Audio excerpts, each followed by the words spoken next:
저는 홍준표 후보가 이제까지 걸어왔던 정치 인생과 전혀 새로운 정치적인 어떤 시도, 이걸 할 수 있는 저는 새로운 그 분기점에 섰다고 보거든요. 이제까지 홍준표 후보는 사실은 뭐 지난 대선 때까지만 하더라도 막말하고 여성에 대해서 조금 뭐 발언도 이상하게 하고 이래서 국민들에게 호감이 별로 안 좋은 후보였습니다.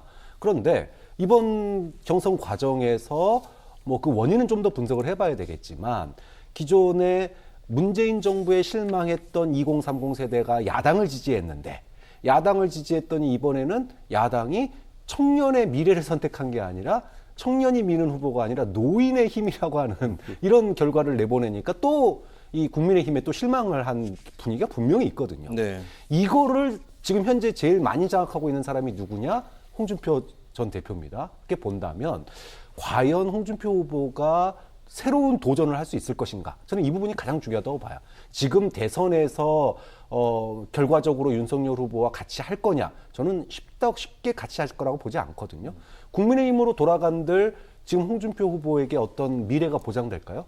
전혀 보장 가능성이 없습니다. 그렇게 본다면 오히려 2030 세대의 그런 플랫폼을 활용해서 정말로 다음 지방선거 때 대선 끝나자마자 지방선거 때 청년들이요 정치에 참여해라 이렇게 어떤 붐을 일으킨다면 전 지방선거에서 그 청년 예를 들어 가칭 뭐 청년 정당을 제안하고 플랫폼으로 만든다고 한다면은 저는 전국민 투표에서 한 10% 차지할 것 같거든요. 그런데 지금 국민의힘을 나갈 수도 있다. 그렇죠. 그 10%면은요 청년들이 각 지방의회의 비례로 한 명씩 다 들어가게 됩니다.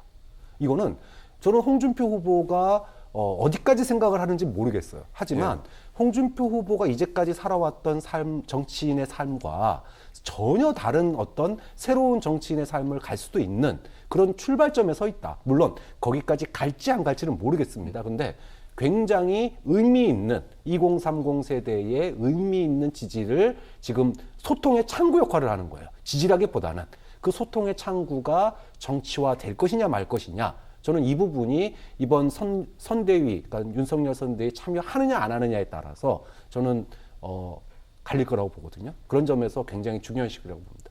네. 자, 이런 행보에 윤석열 후보 측 촉각을 곤두세울 수밖에 없을 텐데요. 윤 후보 측의 불편할 발언도 좀 나왔습니다. 청년 플랫폼 청년의 꿈 게시판에 이런 질문을 던졌죠.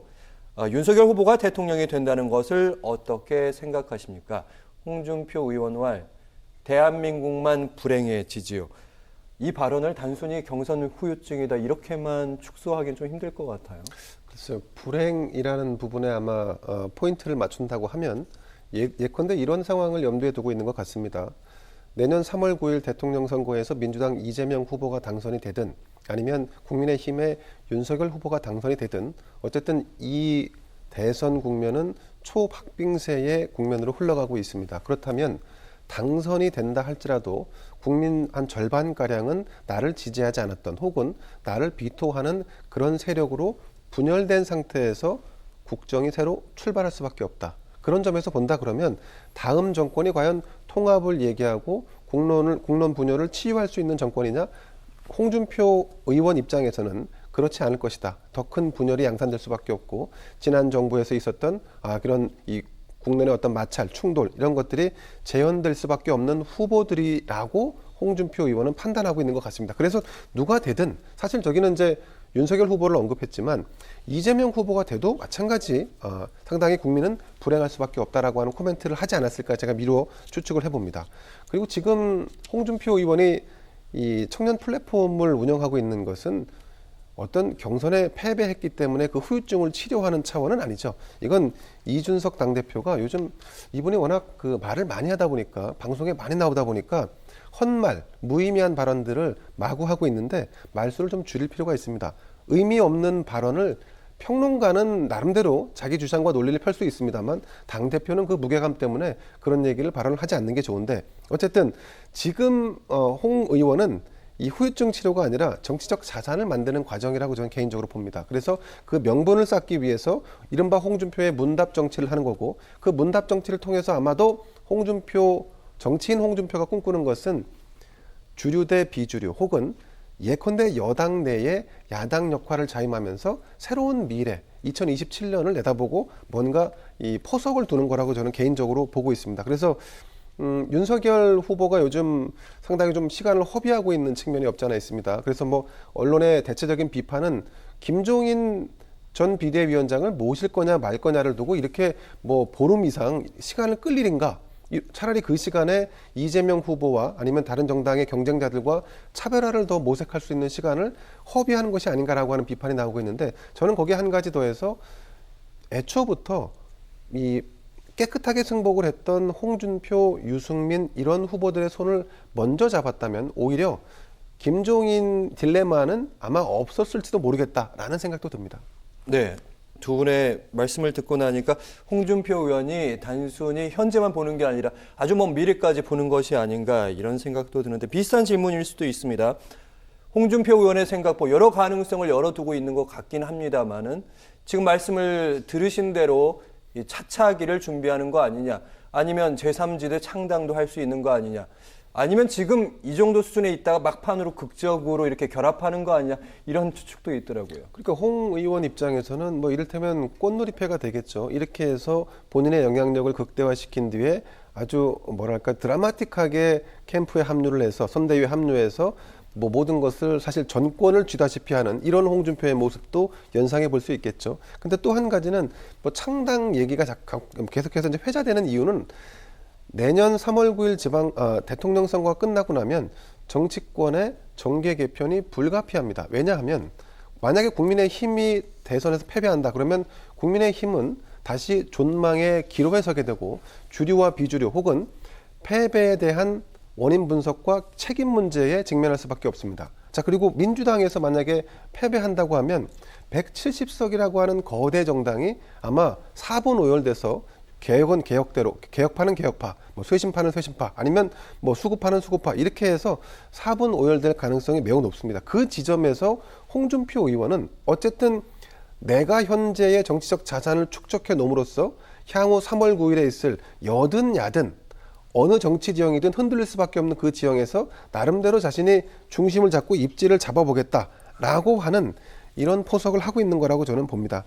그 3월 9일 대선 그 전에 홍준표 의원이 그래서 이제 선대위에 과연 들어갈 것이냐 안 들어갈 것이냐 지금 이제 이 부분에 대한 주목도가 높은 편인데, 예. 저는 개인적으로는 윤석열 선대위에 홍준표 의원은 안 들어갈 가능성이 높다고 봅니다. 그 안 들어가는 것이 홍준표의 정치적인 미래에 훨씬 더 유리하기 때문입니다. 네. 일단 국민의힘 선대위 두 분 말씀 듣고 나니까 홍준표 의원은 도통 오지 않을 선대위에 참여하지 않을 것으로 예측은 좀 되는데, 어쨌든 윤석열 후보 입장에서는 뭐 전화 안 받는다고 하는데 10번이든 20번이든 전화하는 모양새는 취해야 될 것 같아요. 그렇죠. 뭐 예를 들어 광주가 윤석열 후보의 사과를 받아주든 안 받아주든 광주를 계속 방문해서 사과를 해야 되는 것과 똑같은 겁니다. 즉 바라보고 있는 사람들이 있어요. 청년들이 소위 말해서 국민의힘 경선 과정에서 실망한 측면이 있는데, 그러면은 청년들도 직접 만나지만 그들의 일종의 대변자 역할을 했던, 스피커 역할을 했던 홍준표 후보에 대해서도 러브콜을 보내는 그런 모양새는 계속 취해야 되거든요. 받아들이든 안 받아들이든. 이제 홍준표 후보가 그래야지 쉽게 소위 말하면 제3신당으로 못 나가는 또 제어 역할도 해주는 거예요.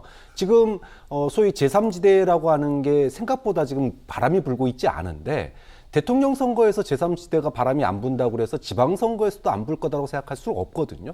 근데 그 바람이 2030에서 시작할 수도 있고 중도에서 시작할 수도 있어요. 어느 쪽이 대선 승리하느냐에 따라서 한쪽은 정계 개편이 불가피하니까 그 정계 개편 때 우리는 미래와 함께 하겠다 그러면서 중도에 있으면은 2030 세대를 중심으로 하는, 또는 그들이 상당히 세대 교체가 된 어떤 정치 세력화될 가능성도 현재로서 매우 높기 때문에 저는 홍준표 전 후보가 그런 행동으로 나아가는 것을 막기 위해서라도 국민의힘은 저는 끊임없이 홍준표 후보에게 구애하는 그런 모습을 보여줄 필요가 있다고 봅니다. 아니, 근데 사실 전화를 받지 않는다라고 하는 내용을 공개한 것은 홍준표 의원은 선대위에 끌어들일 생각이 없다는 것을 의미하는 걸 수도 있습니다. 왜냐하면 지금 윤석열 후보는 김종인 전 비대위원장을 만날 때는 극비리에 만나고 아무도 모릅니다.